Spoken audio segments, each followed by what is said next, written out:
Hi there, everybody, and welcome to a brief talk, an introduction talk into the return to exercise or sport after a COVID pandemic. The aim of this talk is just to provide some very basic guidelines, which I think are crucial, especially if we consider the safety and the health of both a younger athlete as well as the more mature or older athlete. So for any of you that have been following any of the talks that we've been giving over the last while, you will realize that after any break in activity, any lengthy period of inactivity like we have experienced during COVID and during the number of lockdowns that we have, there are a couple of aspects that we lose from a physical perspective when thinking about sports. So the biggest one, I think, and it's the one that everybody thinks about, is those physical qualities. So after a period of inactivity, we lose physical qualities. We all understand that, we all know it. We lose some strength, we lose a little bit of flexibility, we lose our ability to maintain intensity.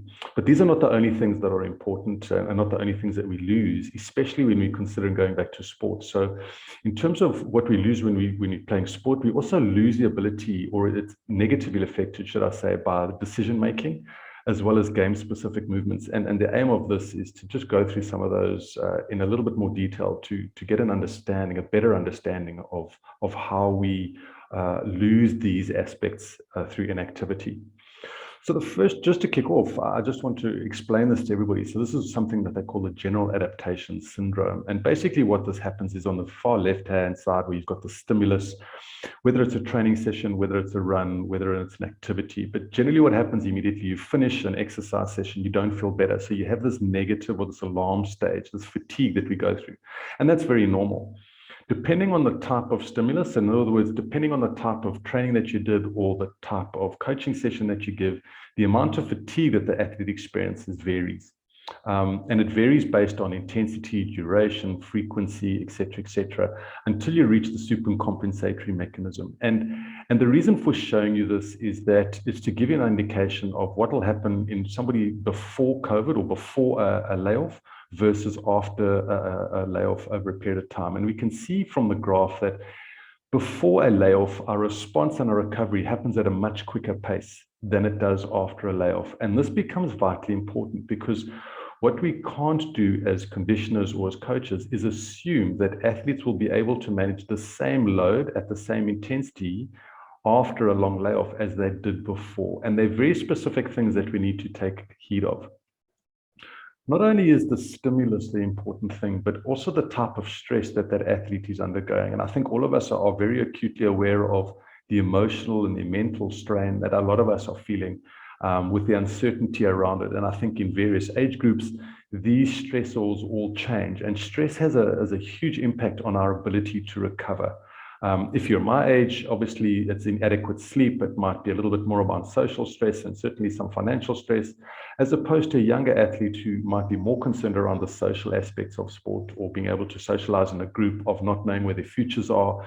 Bearing into those athletes that, sure, not quite sure if I can make it as a professional athlete. So what we've got to deal with here, what we've got to look at is we've got to look at that curve of recovery is really determined by the stimulus that we get given, as well as where that individual is from an emotional or mental point of view. And those will affect each person on an individual basis.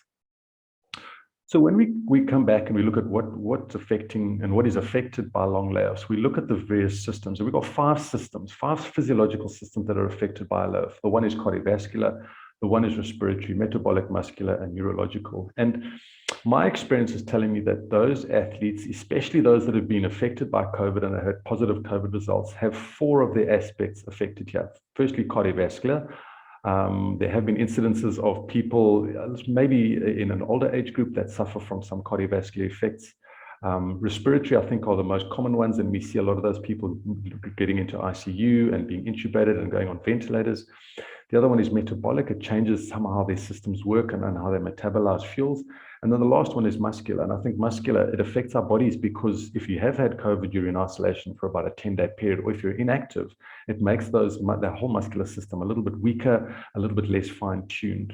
I haven't heard of anybody suffering from neurological symptoms, but it does become important when we go back and look at gameplay and we look at the ability to hit a ball or kick a ball. So let's just look at some generic things in terms of 1 week of activity. And here we can see how much it does affect us. And the first thing is it decreases in blood volume, which increases your working heart rate. And that becomes a vitally important thing. I'm sure all of you, if you lay in bed for a week, you'd realize that, sure, your resting heart rate is slightly higher. And this is the first and the foremost aspect of what we've got to look at, because as we progress individuals, players, athletes back into sport or back into exercise, heart rate is the one thing that we really need to be very, very careful about. So when we look at 2 weeks of inactivity, we have something called VO2 max. So that's our ability to use, consume oxygen. And we can see that it's reduced between 4 and 20%. And it's varied. Yes, it's varied because of the age group of people. It varies because of the type of sports. It varies because of the level of intensity and exercise that people are performing at. But a 20% reduction in your ability to use oxygen or your endurance capacity is a significant effect. There also are muscular effects. And in this case, your muscles become less efficient, which is, in a way, it's right, because they burn more oxygen in order to complete those activities. So we need more oxygen, more VO2 max, more energy to complete a similar activity than we did do 2 or 3 weeks ago or prior to the inactivity. And the third one, which is becoming more apparent now, is the bone mineral density is affected. And this becomes crucial, especially for our female athletes, specifically in the age group of between 13 and 16 years of age, where that bone mineral density is at its most vital. That's when we deposit the majority of our bone. And in all intents and purposes, if we're dealing with athletes that are in calorie restricting environments, whether it's a dancer, whether it's a gymnast that are really looking at their diets very carefully, bone mineral density is something that we really can't toy with. And even for some of the guys, we've seen post-COVID and post-lockdowns, we've seen a lot of stress fractures, a lot of fractures, because the density of the bones is not as strong as they should be. And this is really just after only 2 weeks of inactivity.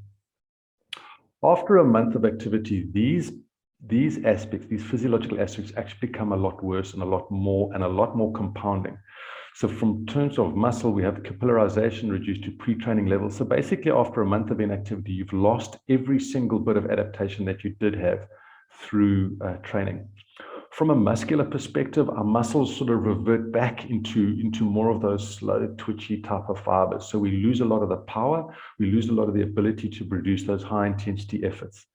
The bone mass declines, and then similarly, we've got skin fold increases. So skin folds are just, there's a 7-site skin fold measurement that we do, and basically that can increase by about 25 to 30%, and our body mass increases by 3 to 5%. And unfortunately, that's not necessarily muscle mass, because the muscle mass is on the downward trend, and the body fat and everything else is on the upward trend. So those are quite significant when we look at that and how that potentially affects our sporting activities.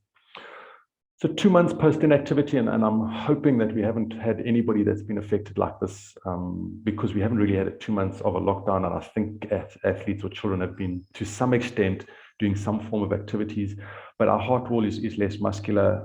There's less mitochondria, and those mitochondria are the powerhouses of the cells, and they really deal with the cardiovascular components. So those are hugely reduced, and muscle side is most notably atrophied, or it's reduced. So 2 months of activity is a significant aspect, and I'm hoping this doesn't affect us too much, but the declines that we see after 2 weeks are just exacerbated when we get to 2 months of inactivity. So when we look at getting somebody back into activity, what are the best ways of doing it when we look at those physical qualities? So if we look at what we've just discussed now, we say, well, how are the best ways to do it? Well, firstly is to progressively overload the individual. So as I said earlier, it's not about getting them back to do the same volume, the same intensity before. You've got to start at a much more reduced rate. And I would start with the volume of training. And the first thing I would do is the number of training sessions in a week. If somebody was managing 5 training sessions in a week before a lockdown or before an activity, try them out with 2 sessions a week. So start by progressively overloading the system in a very, very systematic way. We then have short duration activities, especially in the younger age groups. We realize that the short duration activities are the ones that hold least concern for us from an injury point of view, number one, and also from an ill health point of view. The science will tell us that those long-term, those endurance type of activities, whether it's getting to swimming pool and swimming length after length, or just going out and going for long runs, they have a very limited capacity to improve a young athlete. The short duration activities are much higher adaptation rate and a much higher effect on their performance, while also reducing and minimizing the risk of injury or the risk of illness during those activities. And then, funny enough, we do have to maintain an exposure to high intensity workouts. And I'm going to say there's an art here for me, and that is specifically for those individuals that have not had COVID. So high intensity workouts actually create a reduction and a limiting of injury. So in other words, if we increase the intensity of a training session, while the session itself is slightly higher at risk, the benefits of that is that it produces this injury lowering effect post the intensive exercise, and it also helps us maintain our fitness a lot better. If we look at the other aspects of sport that are affected, decision-making ability is one of them. So in other words, our ability to choose to attack in a certain situation, to approach the net, to defend, to try and kick, to make a tackle, it's basically affected just because we haven't had that ability to focus on it over a lengthy period of time. So one of the aspects that we can do here is we can do refamiliarization or sort of gameplay. And what you do here is you just try and play low-intensity games to get that feel again, to get that ability in their body to start moving again, and for them to start seeing things and to compute things, to take in all that external information that they haven't done for a while, because more than likely they've been sitting in front of a TV screen, either hopefully doing homework or doing schoolwork or just playing Xbox. But it's to get them involved in these very light-hearted games so that they can refamiliarize themselves with these type of movements and the processes and all the information that their brains have got to compute in order to make an action. And the second one here is just cognitive-based techniques. So it's actually getting them to think about it. It's very difficult to understand in a school athlete, but certainly the older athletes, you can get them to understand a little bit more about, well, what should you be doing here? Think about this environment. Think about what it feels like. Try and get their minds to be actively engaged in it and in what they're doing. When we look at game-specific movements, there are two phases here. And I've termed the one as chunking and the other one as phase play. And chunking is being able to break down a movement, break down a period of play into chunks. So those chunks are sort of bite-sized, they're like those little Woolies meals that we get, the little bite-sized bits. And that's what we do with exercise. So rather than just practice or have a game practice, what you do is you say, right, I want to concentrate on defense, and we're going to go defense out of this area. And what they do is they get the ability just to work on the pattern, the game-specific movements within that chunk or within that pattern. So it's being able to break down a session into a much shorter variety and allow them just to learn those movements again. And again, phase play is similar to chunking, but it allows certain phases of the game to be practiced and played, whether it's a transition period. So what you're doing is you're transitioning the ball from a defensive pattern into an attacking pattern, and you do that in a phased approach, and you allow the phases to just determine themselves, and you create a shortened activity. So as we said before, coming back to those physical qualities, you're creating a shortened activity that's a little bit more high intense, but is very, very specific to the game and the movements that they should be doing. So fortunately for us, one of the guiding principles here comes back to the amount of work that we should be doing. And again, this is just some guidelines that are given to us by the National Strength and Conditioning Association, which is one of the the forefathers of conditioning and testing, so to speak, in the world. And basically what they've got is that they've got a 50-30-20-10 rule. Okay, so basically said that if you look at the left-hand side and the blue, everything in blue, you see that in your first week, you need to complete 50% of the volume or the load of what you were doing pre a break. So pre your layoff. And again, everybody's individual, but that's the guideline. Do 50%. The next week, you do 70%. The next week, you do 80%. And the following week, you do 90%. So basically to go from an inactive state into a fully active, fully functional state should take us around 4 to 5 weeks if we are broaching this rule. And again, I think this becomes vitally important. And again, if I look at some of the schools, I think they've really rushed those phases. I think they've gone back and probably doing 80 or 90% of it, and it's all at high intensity, which is again why I think we're going to have an influx of injuries. But again, if we have the ability to control the weak patterns and just to control it in a way, I think that would certainly be the one take-home message that I've got for today. So I have said all along that I have an art here, and this is an art, but just to show you that there is a very, very specific phased approach to returning those athletes back who have experienced COVID. And I have to iterate here that this really needs to be controlled by a medical professional. It can be a biokineticist, it can be a physiotherapist, I suppose it can be a sports medicine doctor or just your local GP, but there is a phased approach and there are guidelines. I'm currently using this as a process or as part of a protocol to get back. And currently, I've probably got about 10 or 15 athletes, which we're moving through this process. And you can see some of these stages are particularly long, but you're more than likely looking at a 3 to 4 week period from the time that the person has finished their isolation and they are symptom free till the time when they can resume their normal training. And that might sound quite long, but in essence, the first stage or stage one is really between 8 to 10 days long. And that's just returning back to activities of daily living.